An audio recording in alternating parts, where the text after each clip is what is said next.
Good morning. John Gilkison, Aerostealth here. It is Saturday, November 9th, 2024.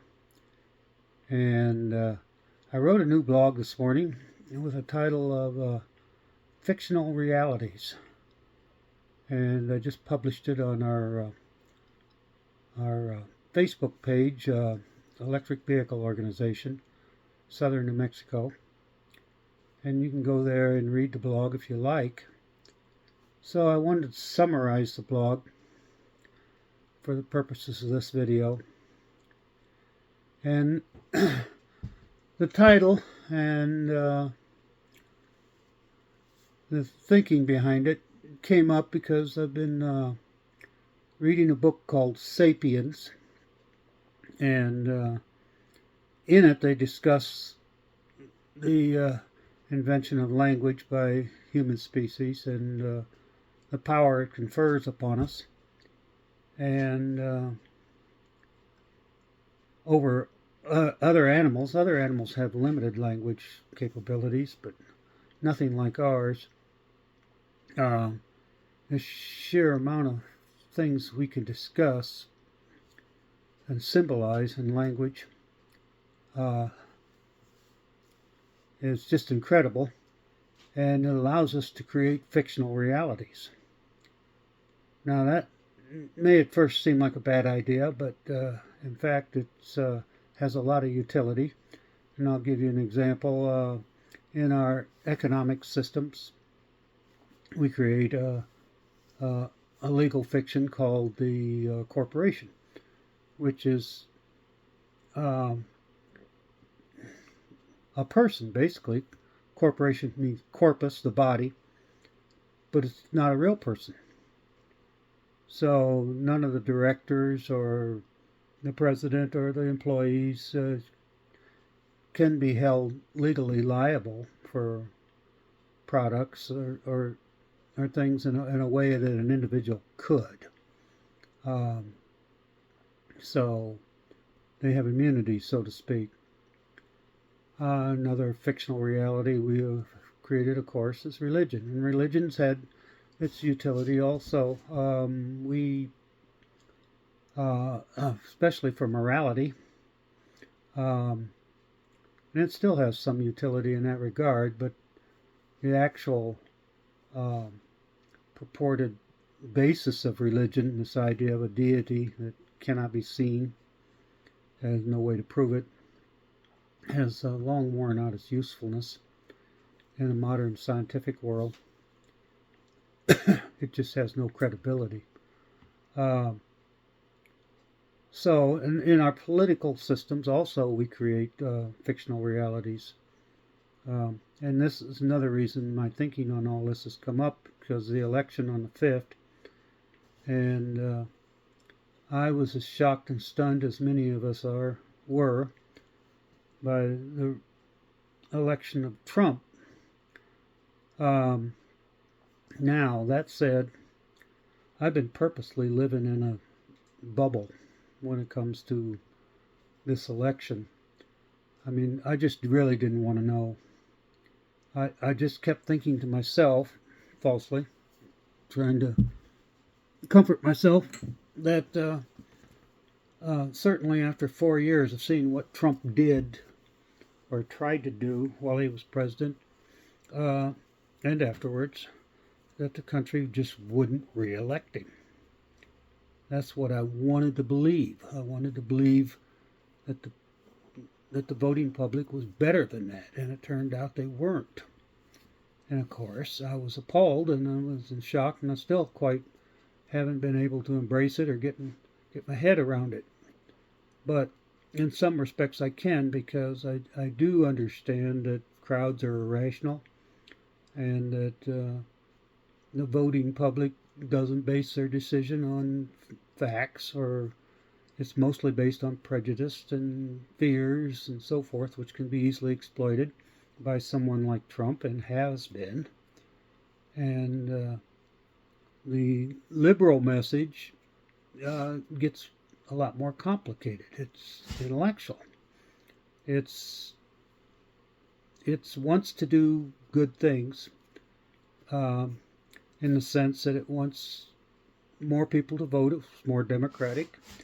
It wants to represent all the people and protect everyone in the country, its citizens, equal rights for all under the law, and so forth. And this is just not a compelling compelling argument for uh, apparently more than 50% of the American voting public, because they see it as these democratic institutions, and they're partially right about this, have abandoned them. Young white men, uh, males in general, and suburban women, Hispanic males, uh, see someone talking about enabling transvestites to get surgery, for example, as anathema to them, although it really doesn't concern them. It affects a very small percentage of the population, and it just doesn't really impact their lives. But they don't see it that way. One of the things you might remember from the last Trump administration was Trump was crowing about clean coal. He's going to bring back coal. Well, he never did any such thing. And coal's still on the way out. And the reason it's still on the way out is because it's uneconomic. And so the economic system is making that decision. And the economic system is making that decision now about wind and solar and electric cars and storage batteries and so forth. And that's going to continue, and it's only going to get better. And regardless of what retrograde policies Trump tries to enact, it's just not going to happen. He might impede the progress a bit, but he's not going to stop it. And if he does stop it, it damages the country, because we're going to be economically disadvantaged to the rest of the world. But these are nuances the voting public doesn't know about, doesn't care about. He's their guy. Also, he's not a woman. Apparently, that's still a thing. Ideas don't matter. So, there was once a book I read about how our whole country's political system was based on science. The founding fathers intended it to be a marketplace of ideas, and that's not what's happening. It's not a marketplace of ideas at all. It's a marketplace for emotions, and emotions are driven by greed and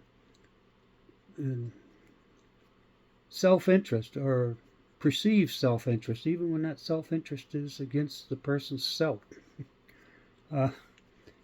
So this is where we're landing, and I'm still hopeful, in one sense of the word, that after the giant disaster that's coming, the first 4 years of the Trump administration, 2017 to 2021, were just a giant disaster. And I don't know why no one remembers that. It was a clusterfuck that I couldn't believe. And to vote this clown back in, now we got a clown show going again, only it's going to be, instead of a Trump 1.0, it's going to be Trump 2.0, a much improved version in a negative sense. So, but maybe we'll move on after this. There's no one to replace him, and the country will move on. Kind of like after the Civil War, 600,000 dead and the whole country involved in this conflict that drained the national treasury for 4 years, maimed people for the whole generations, and the country never missed a beat. 1865, 1866, they just took off. It was expanding west, filling up the west. Economic growth just was magnified by the war. And so once we get another $1 trillion tax breakout for rich people, and poor people get even poorer, and all the people that voted for Trump are screwed royally. Maybe we'll get it out of our system finally. Maybe the Democrats will wake up and stop talking about liberal ideas that seem like nonsense to half the country. And maybe they'll be able to explain their ideas a little better. I don't understand why, for example, the economy was in the toilet when Trump left office, and the Biden administration bailed out the economy, put it back on the tracks, got it run up and running again, and things are going good. They're getting a lot better. And now we put this clown back in office so he can derail it again. Uh, Maybe that's what it takes before people wake up.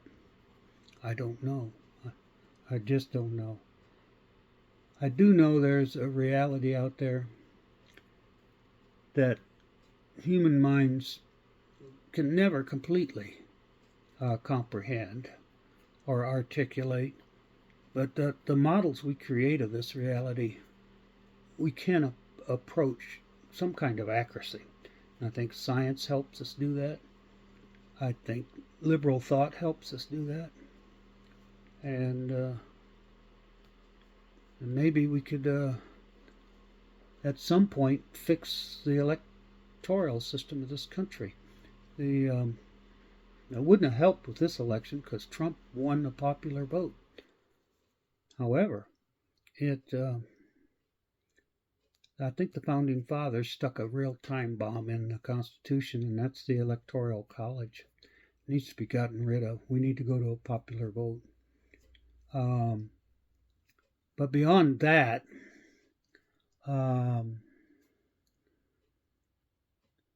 we also need some kind of system that gets rid of all these voting irregularities, all the gerrymandering, all the big money in politics. All that needs to be fixed, and the liberals talk about it. And I think that's part of the problem too. It's like the liberals talk about it, and they even try to do things about these problems occasionally, but they get blocked by Republicans. And then the voting public blames the Democrats for what the Republicans have blocked. It makes no sense. It's not rational to me. If you're voting with your pecker or your identity or whatever the hell you're voting with, your model of reality is way skewed when you do these kinds of things. That's my opinion. Maybe my model of reality is way skewed. But then again, in a universe with 100 trillion galaxies or however many are out there, I'm not praying to a god to win my football game on Sunday either. A deity of the whole universe that cares about such things. The absurdity of some of these fictional realities that we create are a two-edged sword, really. I mean, they have utility, and on the other hand, they cause great problems. So, who knows which way this will come out? One of my scary boo concerns was of the Ukrainian war developed whole new systems of warfare, which are going to play out in the future, and they're really scary. What it involves is artificial intelligence is now controlling these bots that we're putting up. Like the Ukrainians will put up drones to drop bombs on tanks, for example. Even little ones, like you'd buy in a store. $300-$400 drone can destroy $1 million tank. And then sometimes they was showing this on the other day that the operator of one of these drones dropped water for a Russian soldier who was injured and was literally praying up towards the little craft hovering over his head not to kill him. and he dropped some water on him and gave him directions on how to get to safety. An artificially intelligent drone not going to do that. Not only that, the efficiency and the speed that they have is far beyond what human operators can do. That's where we're headed with warfare now. So, going to get a lot more efficient and fast, much faster than humans. And humans will be defenseless against it, regardless of what you've seen in the Terminator movies. Heroic resistance is going to be a heroic last stand, I guess. Take care, everybody. I just wanted to get this thing out there about fictional realities because it's a subject matter that I've been concerned about for a long time. Is what is the nature of reality? Um, why can't I change my own mind? How do we best approach, with ideas and symbolic thought? What is the nature of reality? What's the best course for things? And I know what it is and what I think it is in my personal life. But when it comes to the whole country or the world, that's another matter. But things just got a little bit scarier, and we're in for a rough ride for the next 4 years. So everybody hunker down and do your best. Take care, everybody. Bye-bye.